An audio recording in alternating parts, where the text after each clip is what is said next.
दोस्तों, पीली सरसों को केवल आपको बस टॉयलेट में डाल देना है। यानी थोड़ा सा पीली सरसों टॉयलेट में डालकर आप सो जाइए। 24 घंटे के भीतर आपका शत्रु पूरी तरह से कमजोर पड़ जाएगा और आपका दुश्मन आपके जीवन से हमेशा के लिए चला जाएगा। चाहे किसी ने जादू टोना करवा रखा हो या कोई नकारात्मक शक्ति आपके खिलाफ सक्रिय हो, उसका सारा असर कम होने लगेगा और जो बुरी शक्तियां सक्रिय थीं वे खत्म हो जाएंगी। पर यह तभी संभव है जब आप इसे सही तरीके और सही भावना के साथ करें। इसलिए नीचे बताई गई हर बात ध्यान से पढ़िए और उसी क्रम से कीजिए ताकि नतीजा बेहतर और स्थायी मिले। सबसे पहले तैयारी, अपनी रसोई से थोड़ा सा पीला सरसों ले आइए। ज्यादा बिल्कुल न लें, बस जितना एक चुटकी या छोटे चम्मच भर हो उतना ही काफी है। हाथ साफ रखें, मन शुद्ध रखें और कोई बुरे विचार मन में न लाएं।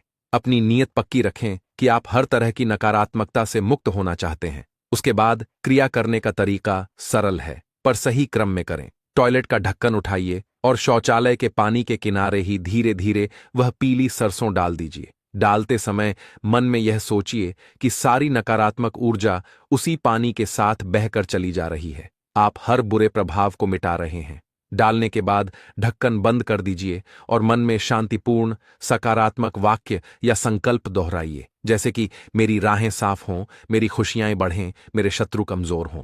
यह क्रिया हर दिन लगातार 3 दिन तक कीजिए। 3 दिन लगातार करने से ही असर गहरा और कायम रहता है। एक बार करने से थोड़ा आराम मिल सकता है, पर 3 दिन का नियम कायम रखें।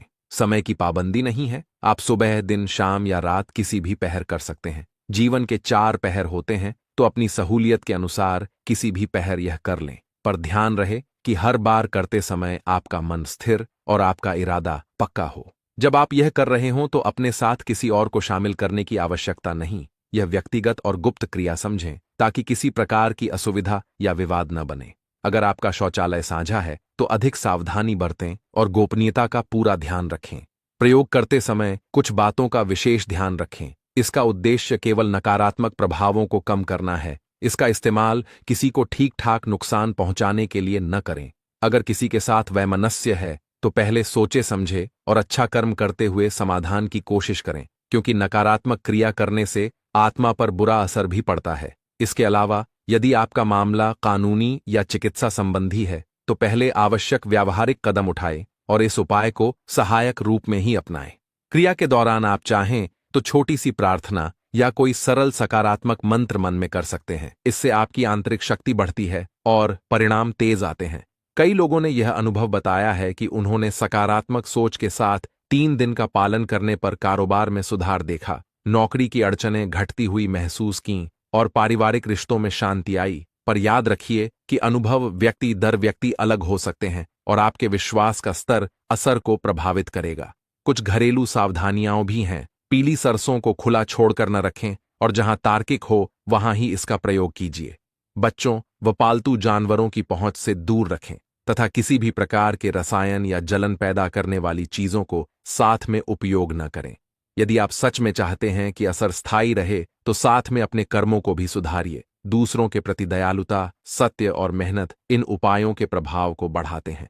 कई बार लोग पूछते हैं कि क्या यह उपाय किसी भी प्रकार के बड़े नुकसान का तुरंत इलाज कर देगा। उत्तर है कि यह असर कम कर सकता है और परिस्थितियों को अनुकूल बना सकता है, पर यदि स्थिति गंभीर है तो व्यवहारिक उपाय और कानूनी सहायता भी जरूरी है। अब जहां तक दूसरे लोगों या रिश्तेदारों की जलन की बात है, आजकल कई बार नजदीकी लोग भी जलकर नकारात्मक उपाय करवा देते हैं। जैसे किसी एक की तरक्की देखकर दूसरा जलता है, पड़ोसी जलन में कुछ करवा देते हैं या किसी ने बाहर से नकारात्मक काम करवाया हो। ऐसे में यह प्रयोग आपके ऊपर पड़े उस प्रभाव को कमजोर कर देता है और धीरे धीरे आपका जीवन सामान्य दिशा में लौट आता है। परिणाम देखने में भिन्नता हो सकती है। कुछ लोगों को त्वरित आराम मिलता है तो कुछ के लिए असर धीरे धीरे दिखता है। इसलिए संयम और श्रद्धा के साथ इसे लगातार 3 दिन कीजिए। जब आप यह कर रहे हों तो अपने भीतर यह भी सोचिए कि आप केवल अपने जीवन को शुद्ध कर रहे हैं, किसी पर गलत कर्म नहीं कर रहे, क्योंकि यही सही मानसिकता है जो आपके लिए श्रेष्ठ परिणाम लाएगी। अंत में यह याद रखें कि कोई भी उपाय चमत्कार नहीं बनाता जब तक आपके कर्म और नियत सही न हो। विश्वास, धैर्य और अच्छा आचरण इस उपाय को सफल बनाते हैं। इस प्रक्रिया में किसी भी प्रकार का शोर शराबा या बड़बोला प्रचार न करें, गोपनीयता बनाए रखें और सादगी से इसे कीजिए। अगर आप चाहें तो हर दिन छोटे छोटे अच्छे कार्य करें और अपने घर में सकारात्मक ऊर्जा बढ़ाएं। इससे भी प्रभाव बढ़ेगा और आपके विरोधी कमजोर पड़ेंगे। यही सब बातें ध्यान में रखकर आप इस साधारण लेकिन प्रभावशाली उपाय को करिए और परिणाम पर नजर रखिए। अगर आप महादेव के भक्त हैं तो मन में उनका आशीर्वाद लीजिए और श्रद्धा बनाए रखिए, तभी यह उपाय पूर्ण रूप से फलदायी होगा। तो इस तरह से यदि ज्यादा कोई व्यक्ति आपके सामने आकर के बोल रहा है तो दोस्तों, यह वाले जो उपाय हैं यह केवल शत्रु नाश के हैं। तो आपको यह पीली सरसों कैसे लेनी है, देखिए। सबसे पहले आप रसोई में जाएं, किसी भी समय जा सकते हैं, ऐसा जरूरी नहीं है कि केवल शाम या दिन में ही जाना हो। जब भी समय मिले और मन शांत हो तब जाएं। मैंने पहले भी बताया कि यह उपाय मंगलवार या शनिवार को करना सबसे अच्छा होता है, लेकिन अगर आप चाहें तो गुरुवार या शुक्रवार को भी कर सकते हैं। मान लीजिए आप गुरुवार से शुरू करते हैं तो गुरु, शुक्र और शनि 3 दिन लगातार आप यह उपाय कर पाएंगे। अब तरीका समझिए। सुबह सुबह का समय श्रेष्ठ माना जाता है, पर अगर रात में करना हो तो भी तरीका यही रहेगा। सुबह आप रसोई में जाएं और वहां से 50 से 60 दाने पीली सरसों के लें। ध्यान रखिए, सरसों हमेशा पीली ही होनी चाहिए, काली सरसों से यह उपाय नहीं होगा।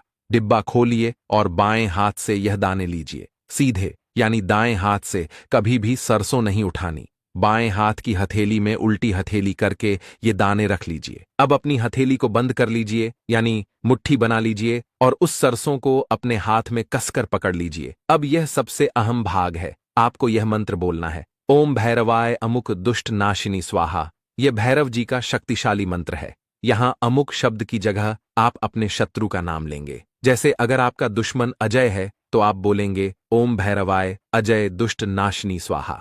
अगर आपको नहीं पता कि आपका शत्रु कौन है या आपके कई शत्रु हैं तो आप अमुक की जगह शत्रु शब्द बोल सकते हैं, ओम भैरवाय शत्रु दुष्ट नाशिनी स्वाहा। इस मंत्र को 108 बार बोलना श्रेष्ठ माना गया है, लेकिन अगर उतनी बार नहीं बोल सकते तो कम से कम 9 बार जरूर बोलें। जब आप मंत्र बोलें तो पूरा ध्यान उसी पर रखें, किसी और बात का विचार मन में न लाएं। जब आप 9 बार मंत्र बोल लें तब वह सरसों की मुट्ठी जो आपने बंद की थी उसे खोलिए और उन दानों को गंदे पानी या शौचालय में फेंक दीजिए। अगर आपके घर में टॉयलेट है तो वहीं डाल दें। अगर आप गांव में हैं और टॉयलेट नहीं है तो किसी गंदे नाले या बहते गंदे पानी में यह दाने फेंक सकते हैं। ध्यान रहे, जैसे ही आप दाने फेंकें उसके बाद पीछे मुड़कर बिल्कुल भी न देखें। बिना पीछे देखे वापस अपने कमरे में आ जाएं। अगर आप ट्रेन में हैं तो ट्रेन के टॉयलेट में भी यह उपाय कर सकते हैं, वहां भी वही नियम रहेगा, दाने फेंकने के बाद पीछे मुड़कर न देखें। यह उपाय बहुत ही शक्तिशाली है। अगर आपने श्रद्धा और विश्वास से किया तो आपके शत्रु चाहे कितने भी ताकतवर क्यों न हो, धीरे धीरे उनका असर खत्म हो जाएगा। उनकी नकारात्मक ऊर्जा, उनके द्वारा किया गया कोई भी छल कपट सब व्यर्थ हो जाएगा। शत्रु खुद कमजोर पड़ जाएंगे और आपका मार्ग साफ होने लगेगा। यह प्रयोग केवल बुराई या अन्याय से रक्षा के लिए करें, किसी को नुकसान पहुंचाने के लिए नहीं। याद रखें, यह उपाय 3 दिन लगातार करना सर्वोत्तम रहेगा। पहले दिन से ही हल्का बदलाव महसूस होने लगेगा और तीसरे दिन तक परिणाम स्पष्ट दिखने लगेंगे। जब तक यह प्रक्रिया पूरी न हो जाए किसी से इस बारे में बात न करें और न ही किसी को दिखाएं। यह प्रयोग पूर्ण गोपनीयता में करें और अंत में भैरव जी को प्रणाम करें, उनसे प्रार्थना करें कि वे आपके जीवन से हर प्रकार की नकारात्मकता को दूर करें। बस इतना करने से आपके जीवन में शांति, सुरक्षा और स्थिरता लौट आएगी। यकीन मानिए, आपके सभी शत्रु या तो खुद ही दूर चले जाएंगे या उनकी शक्ति स्वतः समाप्त हो जाएगी। यह उपाय सच्चे मन से करें और अपने ऊपर विश्वास रखें। आपको बहुत अच्छा लगा होगा। वीडियो अच्छा लगा हो तो वीडियो को लाइक जरूर करें और कमेंट बॉक्स में हर हर महादेव लिखना न भूलें। दोस्तों, बस इस पेड़ पर नाम लिखकर एक कील ठोंकने जैसा सरल सा उपाय है और इसका असर बहुत तीव्र होता है। अगर आपके चारों ओर शत्रु घिरे हुए हैं और वे आपको न तो नौकरी करने देते हैं, न काम धंधा करने देते हैं और परिवार में लगातार परेशानियां बढ़ती जा रही हैं, अस्पताल के चक्कर लग रहे हैं, व्यापार पर ध्यान नहीं दे पा रहे हैं या अचानक व्यापार बंद हो गया है, तो यह जानकारी विशेष रूप से आपके लिए है। कई बार सामने वाले शत्रु सीधे वार कर देते हैं, सार्वजनिक रूप से नीचा दिखाते हैं, बेइज्जती कराते हैं, पर आजकल चालाक शत्रु पीछे से वार करते हैं, जादू टोना या बड़ा किया कराया करवा देते हैं, जिससे आपकी जिंदगी में उथल पुथल आ जाती है। अगर आपको लगता है कि आप इन शत्रुओं से अकेले नाइट नहीं जीत पाएंगे, तो यह वही उपाय है जिसे एक बार सही तरीके से करने पर आपकी जीत तय मानी जाती है और शत्रु की हार निश्चित हो सकती है। मैं पूरा तरीका विस्तार से बताने जा रहा हूं, इसलिए इसे ध्यान से और अंत तक जरूर देखिए ताकि आपके जीवन से शत्रुओं की बर्बादी हमेशा हमेशा के लिए खत्म हो जाए। पहले मेरी आपसे विनती है, अगर आपने अभी तक कमेंट में हर हर महादेव या राधे राधे नहीं लिखा है तो कृपया लिख दीजिए। श्रद्धा और भक्ति से उपाय का असर और भी बढ़ता है। महाहृदय से करने पर महादेव की कृपा से आपका जीवन सुधर जाएगा और शत्रु नष्ट होंगे। पर उपाय ठीक से करना बहुत जरूरी है, इसलिए मैं हर बात विस्तार से और सरल भाषा में समझाऊंगा। अब आते हैं आवश्यक सामान पर। आपको एक कील चाहिए होगी जो 4 इंच लंबी या 5 इंच लंबी हो। एक हथौड़ी चाहिए, अगर हथौड़ी न मिले तो पत्थर भी काम चलाएगा, पर हथौड़ी बेहतर रहती है। उसके बाद आपको अपने आसपास ऐसा पेड़ ढूंढना है जो कांटेदार हो। सबसे उपयुक्त बबूल का पेड़ है, पर नागफनी, रामबास, डंडाठौर या कोई भी कांटेदार पौधा चल सकता है। बबूल के पेड़ में कांटे होने के कारण उसका प्रभाव ज्यादा माना जाता है। पेड़ जितना बड़ा होगा उतना ही असरदायक होगा, इसलिए यदि आप बहुत परेशान हैं और शत्रु ज्यादा हैं तो बड़ा पेड़ चुनें ताकि असर गहरा हो। कई बार शत्रु इतनी नीचता कर देते हैं कि आपकी बहू बेटियों पर बुरी नजर डालते हैं। ऐसे घृणित लोगों के कारण परिवार को अपमान और संकट झेलना पड़ता है। इस स्थिति में यह उपाय मददगार साबित हो सकता है। अब यह समझिए कि शत्रु आजकल बहुत चालाक हैं। सामने से वार नहीं करते, पीठ पीछे जादू टोना करवा देते हैं, बड़ा किया कराया करवा देते हैं, जिससे आपके जीवन में तूफान आ जाता है, नौकरी चली जाती है, व्यापार रुक जाता है, पैसा आना बंद हो जाता है और रोजमर्रा की समस्याएं बढ़ जाती हैं। इसलिए शत्रु के द्वारा किए गए जादू का निवारण और शत्रु का खात्मा दोनों जरूरी हैं, और उसी के लिए यह उपाय बताया जा रहा है। ध्यान से देखिएगा और पूरा करिएगा। अब मैं आपको पूरी तरीके से बताता हूं कि कदम कदम पर क्या करना है। पहले पेड़ चुनिए, फिर कील और हथौड़ी तैयार रखिए। अपने मन को शांत रखिए और यह न ठहराइए कि यह कोई भयानक काम है। यह उपाय केवल नकारात्मकता को हटाने और अपनी सुरक्षा के लिए है, जिसे श्रद्धा से और गोपनीयता में करना चाहिए। जब आप पेड़ चुन लें तो उस पेड़ के पास खड़े होकर अपने मन में स्पष्ट संकल्प लीजिए कि आप अपनी जिंदगी से शत्रुओं को हटाना चाहते हैं और किसी के साथ गलत उद्देश्य से इसका उपयोग नहीं कर रहे हैं। उसके बाद आप कील लेकर हथौड़ी से पेड़ में एक कील ठोककर नाम लिखेंगे। नाम लिखने का अर्थ यह है कि आप अपने शत्रु का नाम, या यदि कई शत्रु हैं तो सामान्य शब्द शत्रु लिखकर भी कर सकते हैं। नाम लिखते समय अपने मन में वह सारा कष्ट याद कीजिए जिसे उन लोगों ने पहुंचाया है, और फिर श्रद्धा से कील ठोंक दीजिए।